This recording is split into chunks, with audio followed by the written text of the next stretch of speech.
उनकी पत्नी जो है इलाहाबाद से ही है, तो इसीलिए वे उनसे मिलना चाहते थे। नारा का प्रसिद्ध मंदिर जो है तोदायाजी मंदिर है।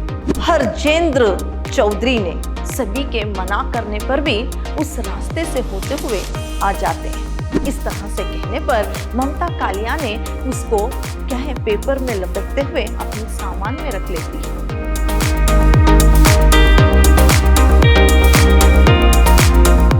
प्रणाम, मैं रिहाना यस, अति उत्तम विद्याश्रम की हिंदी प्रवक्ता। मेरे द्वितीय पीयूसी के जितने भी विद्यार्थी हैं, फिर से मेरी कक्षा में आपका स्वागत है। यात्रा जापान की जो आपके लिए 8वां पाठ है गद्य भाग से, वो पाठ मैंने आपको लगभग उसके बारे में जानकारी दी है। आगे का पाठ आज हम जानेंगे। पिछली कक्षा में आपका पाठ यहां तक हो गया था कि मीजो कामी जो एक अनुवादक थे, इन्होंने 300 से अधिक जो हिंदी फिल्मों के गीत हैं उसे अनुवाद कर चुके थे।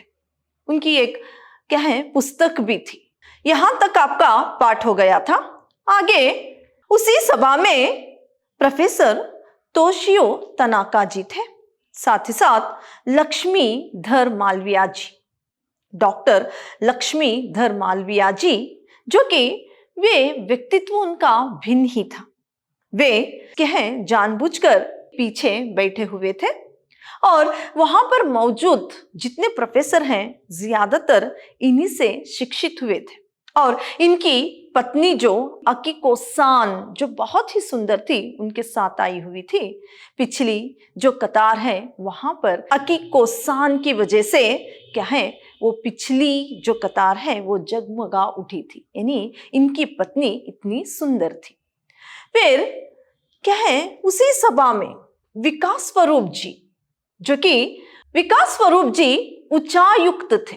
उच्चायुक्त यानी हाई कमिश्नर, जो कि दूत कहलाते हैं। तो वो वहां पर मौजूद थे। इन्होंने पुस्तक लिखी है। इनकी पुस्तक पर इनको ऑस्कर पुरस्कार भी मिला है। इनकी पुस्तक के लिए इनको ऑस्कर पुरस्कार भी मिला है। वही पुस्तक, उसी पुस्तक के आधार पर स्लम डॉग मिलीनियर फिल्म बनी है। स्लम डॉग मिलीनियर फिल्म जो है इनकी पुस्तक पर बनी है। और यहाँ की ये जो विकास स्वरूप जी हैं, उनके बच्चों से उनके घर को जाना चाहते थे। ममता कालिया और जो भी यहाँ से 6 सदस्य गए थे, लेकिन समय का अभाव था तो यहाँ से वे वहां पर वो जा नहीं सके। और उनको ये भी पता चलता है कि जो विकास स्वरूप है उनकी पत्नी जो है इलाहाबाद से ही है, तो इसीलिए वे उनसे मिलना चाहते थे, लेकिन वक्त का बहुत ही अभाव था। तो फिर से वे वहां के सौंदर्य को देखते हुए वे रेल से नारा पहुंचते हैं। नारा जो है वो पूर्व की प्राचीन संस्कृति और कला का केंद्र है। नारा जो है पूर्व की जो प्राचीन संस्कृति और कला जो है उसका केंद्र जो है नारा है। यहाँ पर तुर्की, चीन और भारत की विशेषताएं अपने स्थापत्य और प्रतिमाओं में संजोए हुए हैं। तो ये जो नारा है वहां पर कि जो भारत की विशेषताएं हैं और जो स्थापत्य और प्रतिमाओं को मूर्तियों को, प्रतिमाओं को जो है सजोए हुए हैं। यहाँ पर नारा का प्रसिद्ध मंदिर जो है तोदायाजी मंदिर है। तोदायाजी, यहाँ पर गौतम बुद्ध की मूर्ति है। तो तोदाया मंदिर जो है वो बहुत ही यहाँ की प्रसिद्ध मंदिर है। तोदायाजी मंदिर की स्थापना 743 में हुई, यानी 743 में इस मंदिर की स्थापना हुई। और गौतम बुद्ध की जो मूर्ति है वो वहां पर उस मंदिर में है। और गौतम बुद्ध को जापानी में दयु बुत्सु कहते हैं। दयु बुत्सु कहा जाता है, कहें जापानी भाषा में गौतम बुद्ध को।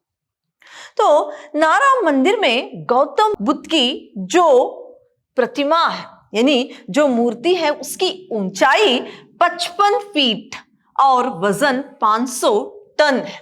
जो उनकी यहाँ पर जो मूर्ति है वो 55 फुट ऊंची और जो है 500 टन यानी 500 टन जो है उनकी मूर्ति जो है उतनी वजनदार है। तो उनकी एक भव्य मूर्ति वहां पर है।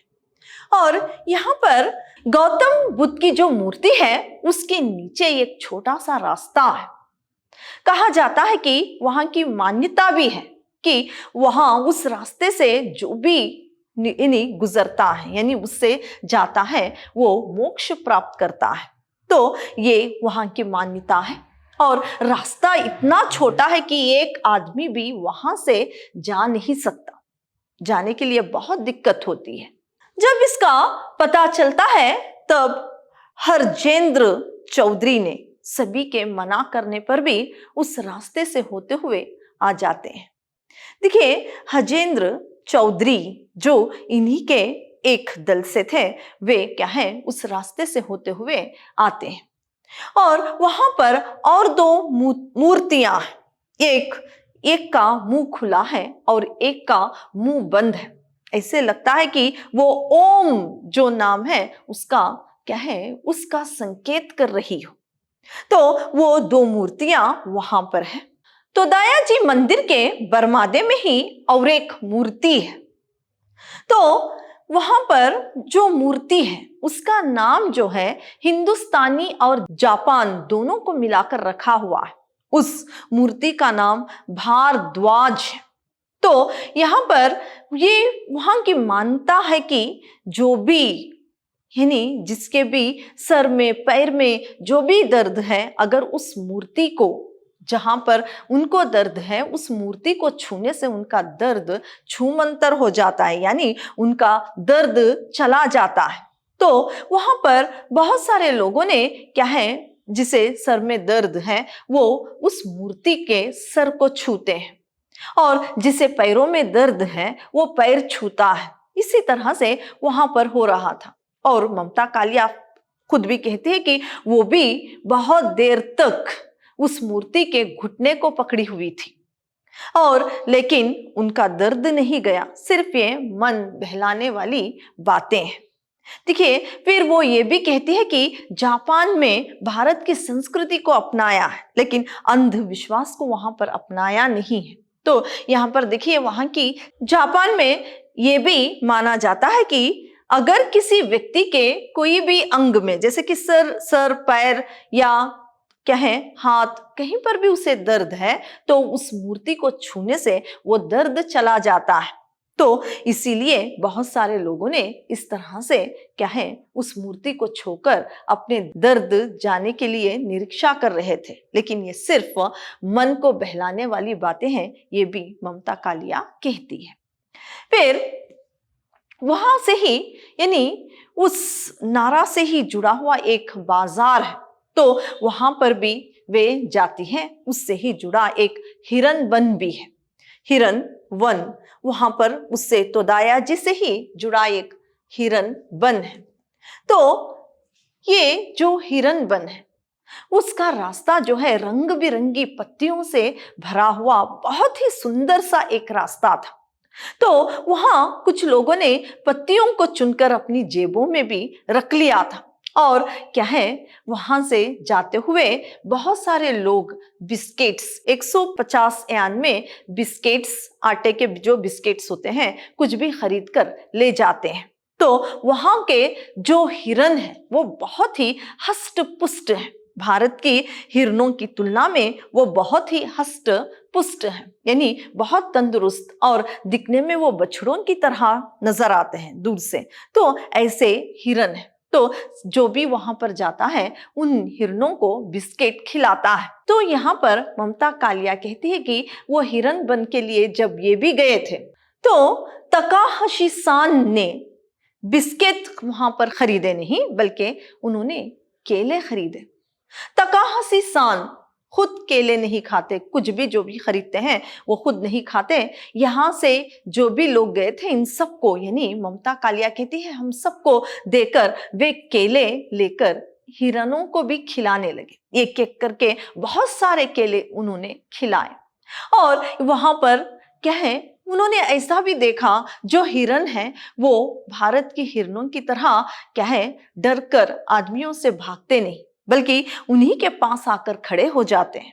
और जो ममता कालिया जो आधा केला खा चुकी थी, हाथ में आधा केला था, तो एक हिरण ने उनके हाथों से छीन कर केला खा लिया। तो यहाँ पर यह भी पता चलता है कि वहां के जो हिरण है वो वहां के आदमियों से यानी मनुष्य को देखकर वो डरते नहीं, बल्कि उनके साथ ही मिलकर यानी उनके पास आकर खड़े हो जाते हैं।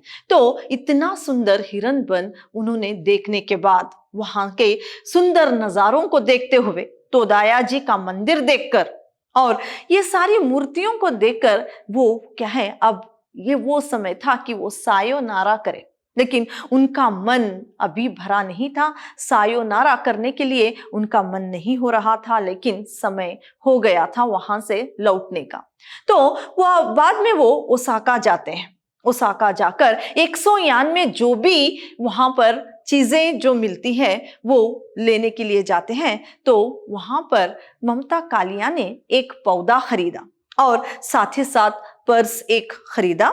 और वो पौधा जो है क्या है, वो पौधा बहुत ही सुंदर था। उन्होंने खरीद कर जब लाए भारत ले जाने के लिए, तो उनको पता चलता है कि वो पौधा जो है विमान में नहीं लिया जा सकता। इसका पता उनको जब चलता है तब उस पौधे को देखते हैं, जैसे कि वो पौधा नन्हा सा मासूम सा खिड़की के पास रखा हुआ था। उनकी बहुत इच्छा होती है कि उसे वहां से ले जाए। तो इनके मित्र ने कहा ये तो इंडोर प्लांट है, कागज में लपेट कर रख दो, 8-10 घंटे ये जीवित रहेगा। तो इन्होंने इसी तरह पेपर में लपेटकर अपने सामान में रख लिया। ममता कालिया ने उसको क्या है, पेपर में लपेटते हुए अपने सामान में रख लेती है। और जब वो भारत वापस आती है तो सबसे पहले उसने उसी पौधे को क्या है खोलकर देखा। तो वो पौधा उतना ही सजीव था, उतना ही अच्छा तंदुरुस्त था। तो आज भी जब वो पौधे को देखती है तो उनकी याद जो है, जो जापान की थी, उसकी स्मृति जो है उनको फिर से आने लगती है। तो इस तरह से जो इनका यात्रा वृत्तांत था, जो यात्रा इन्होंने जापान में की थी, ये सारी स्मृतियां हैं और जो भी उन्होंने वहां के सुंदर दृश्यों को देखा, इस सारे के बारे में इस पाठ में इन्होंने बताया है। तो पाठ आपका इतना ही था। अगली कक्षा में किसी और पाठ के बारे में चर्चा करेंगे। धन्यवाद।